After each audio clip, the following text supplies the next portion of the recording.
The word photography comes from Greek roots. Photo, which means light, and graphy, which means writing. Photography then means light writing. This should illustrate how very important light is in the process of photography. Without it, there would be no photos. Understanding and seeing light when you are taking photos is one of the hardest things to learn. It takes a lot of practice. If you've watched our previous videos on aperture and shutter speed, then you have already learned about the exposure triangle, made up of aperture, shutter speed, and ISO. Exposure, simply put, is how bright or dark the photo is. A normal exposure is usually one where the image appears balanced and natural looking, without important details being too dark or too light. Sometimes you may want your photo to be a little underexposed, too dark, or overexposed, too light. For the most part, though, we don't want to lose any of the details. Many digital cameras have tools that help show when parts of your image are clipping. Clipping is when you lose information due to your image being either too dark or too light. In this example, you can see where the image is losing details in the shadow, meaning it is far too underexposed. And in this example, you can see where information is being lost in the highlights, due to the photo being overexposed. You want to preserve as much of the detail in your image as possible, so try to avoid clipping.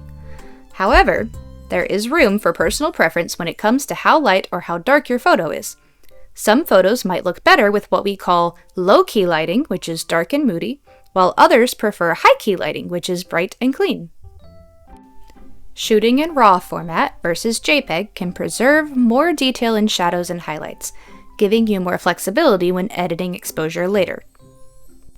This is an example of what a typical camera display screen looks like.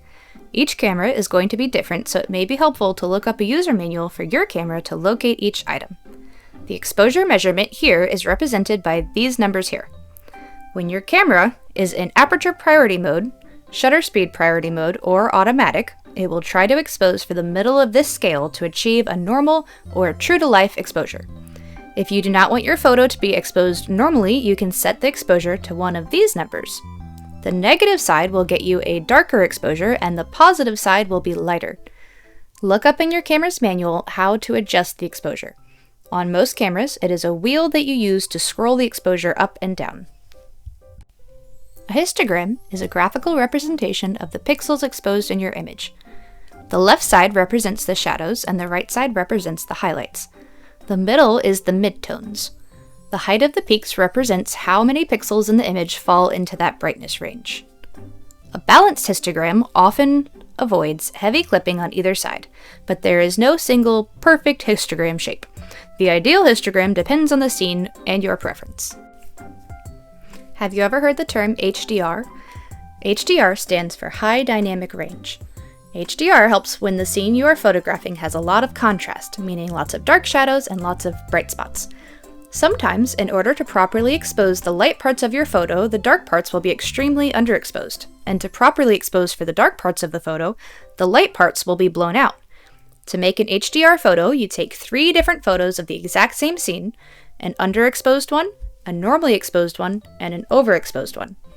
HDR then combines the multiple exposures of the same scene so that the detail can be preserved in both the shadows and the highlights.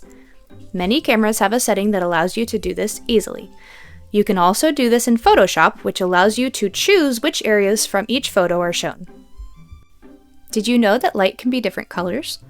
There are different color temperatures, cool, warm, and everything in between. Your camera bases the color of the image on the whites in the image. You can get the colors in your image as accurate as possible by adjusting the white balance of your camera. Colors look different in different types of lighting. Our eyes may be trained to automatically adjust to the lighting, which is why white always looks white to us, but our cameras need a little help. The white balance setting in your camera is how you communicate to the camera what type of lighting you are in so that it knows how to adjust its colors. Most cameras have the following settings for white balance. In auto, the camera decides what is best. This works for most situations. Tungsten is used for shooting indoors, especially under tungsten lighting. This setting generally cools the colors down. Fluorescent warms up the colors to compensate for fluorescent lighting. Daylight sunny is a setting that not all cameras have because it is basically just normal. Cloudy slightly warms the image to compensate for cooler, cloudy light, while shade warms the image even more because shaded light is often very cool and blue. Flash white balance is designed to match the color temperature of camera flash. And finally, manual.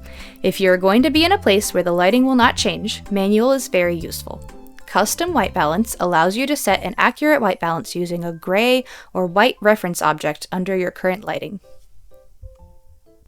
Most of the time, auto white balance will work just fine. The other settings are also decent when you are under specific conditions, such as the tungsten lighting or shade. However, if you want to be really specific about your white balance, you may want to set a custom white balance using the manual white balance setting. To do this, you take a picture of something white or mid-gray in the lighting that you want to shoot in, and then in your camera's custom white balance setting, use that photo as a reference for your white balance. You may have heard the term golden hour before. This refers to a specific time of day based on where the sun is in the sky. When the sun moves across the sky, it will change the color temperature of your photos. Golden hour occurs shortly after sunrise and shortly before sunset, when everything is warm and soft. This makes for beautiful photos. There is also a blue hour, which happens after golden hour, when the sun is below the horizon, but the sky still contains soft blue ambient light. Blue hour will give you a cool tone. Despite their names, these hours don't always last a full hour, so be prepared to work fast when shooting during them. Here are some exercises you can do to familiarize yourself with the exposure and color tone of your images. 1. With your camera set to automatic, or P for picture, find a subject that will not move. Take a picture with your exposure set on the center of the exposure scale.